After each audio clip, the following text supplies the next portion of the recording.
Well, now we're going to see something a little bit different, but no less thematic, as white exploits another key aspect of this variation, his better pawn structure, and this time even on the queen side.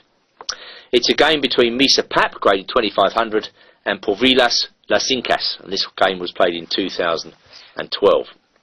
It features a line where black plays with an early c5. We get the classical move order here, where after knight takes d4, black plays bishop d7. White damages the pawns on the queen side, and now black decides not to commit his bishop just yet, instead playing c5. Knight comes back to b3. Well, c5 is desirable for black, but I can't help but wonder whether it's going into action a little bit too early in this position, because we have mentioned black's damaged pawn structure on the queen side.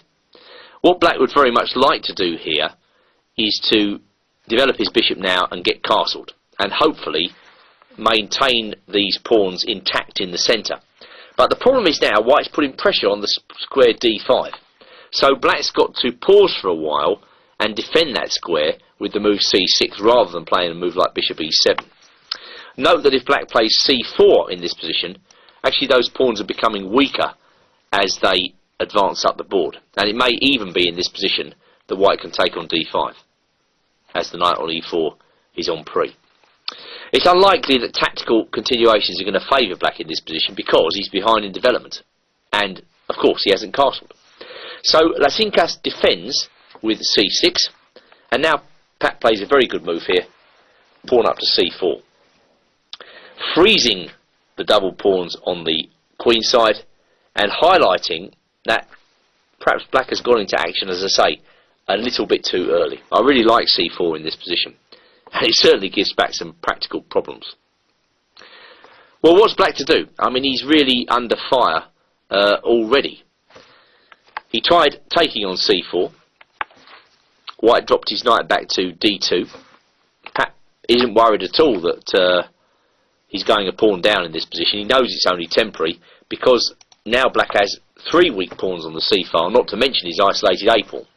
So after bishop e6, black can only defend on a temporary basis. Queen a4 drives the queen to b6, and now Pap played queen to c2. Perhaps he wants to keep the queens on. And it's certainly here that white can now think about launching his kingside pawn storm at the same time. He's messed up black's control of the centre. White's of course still got his majority, so now f4, f5 is starting to look like an additional plan to the simple knight takes c4. I mean, I think if, let's say, black played bishop e7 here, white would probably now just take on c4. I think white retreated his queen. He didn't like the idea of going black going queen b4. But now no such moves available. White's got a nice, steady opening advantage. So going back, Lasincas played queen a6, protecting. Pap brought his pieces into the centre with knight e4 and then bishop e3. Again worrying black with threats to the pawn. Queen b5, and now white gets on with it. Pawn up to f4. g6, trying to keep control. Queen f2, hitting the pawn on c5. If one black pawn drops, it's likely the whole shebang is going to drop on the c-file. So Lasincas played rook to b8, which I think is a correct move. And now Pap played, very interestingly, pawn up to b3, opening in the a-file by force. Let's not forget black still hasn't castled in this position. And once again we're returning to this theme of white dominating the dark squares. Black went a5, he didn't want the rook on the 7th. Bishop takes c5, takes, and hey presto, miraculously we've reached one of these positions where white's got a good knight against a bad bishop. And furthermore, black is still struggling to defend all his weak points on the queen side. So the opening's gone very, very well for Misa Pap. So bishop f5 was answered by h3. Black's more or less obliged to play h5 here. Otherwise I think white would have gone g4 and then f5 after that. Rook a4, there are other targets to train on, and by doubling on the a file I think white is assuring himself of a pawn advantage. For instance, white notices that rook a8 is answered by b4. That's simple enough. So black's got to, unfortunately, give a pawn. And after rook bd8, rook takes a5, I don't think he's got enough for the pawn. Okay, in the game, white doesn't exactly play it in the most accurate way, but I think we can safely state here that white has every winning chance that is possible in the position. Black is really struggling. So queen b4, and now white has two good moves. He can play king h2, just taking away all of black's tactics. He can also play queen to e3, just steadying the ship. Instead, Pap hits the queen, but that drives the queen to a slightly better square on c3. And of course, by playing queen e3 the move before, white would have prevented this move.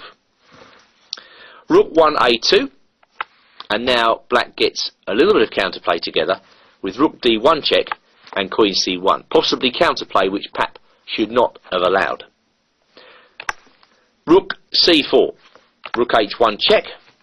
If you're losing, you may as well try and create complications, and that's exactly what Lysincus does, quite correctly, and maybe he should have done better here. So queen g1, threatening clearly rook takes h3 check, so that's why white moves his king to h4, and now black played rook to d8, anxious to develop his last piece into the game. An understandable reaction, but I think rook h2 was much better.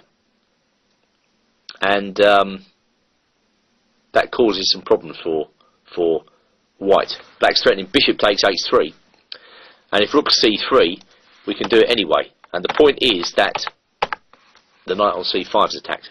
So I think Lysincus possibly missed the best way to get back into this game. Certainly after rook d8, knight e4, bishop e6, and now rook takes c6, bishop takes b3, knight f6 check, white has regained control. And after king g7, rook d2, it's hard to see black's counterplay anymore. So rook d4 was answered by rook takes, queen takes, queen f3 protects f4, rook d1, queen g3, rook f1, king g5. Believe it or not, the king is even going to assist in the mating procedure, and after h4, rook c8, white regained control and forced black's resignation. In fact, Fritz shows a forced mate in 11 here, with black playing all kind of suicidal moves. Lysincus didn't want any of that. Rook g8 check is, of course, the crushing idea. So I think in the line where black plays with an early c5, to hit with c4 is a very good idea, and gives white definitely much the better of the position.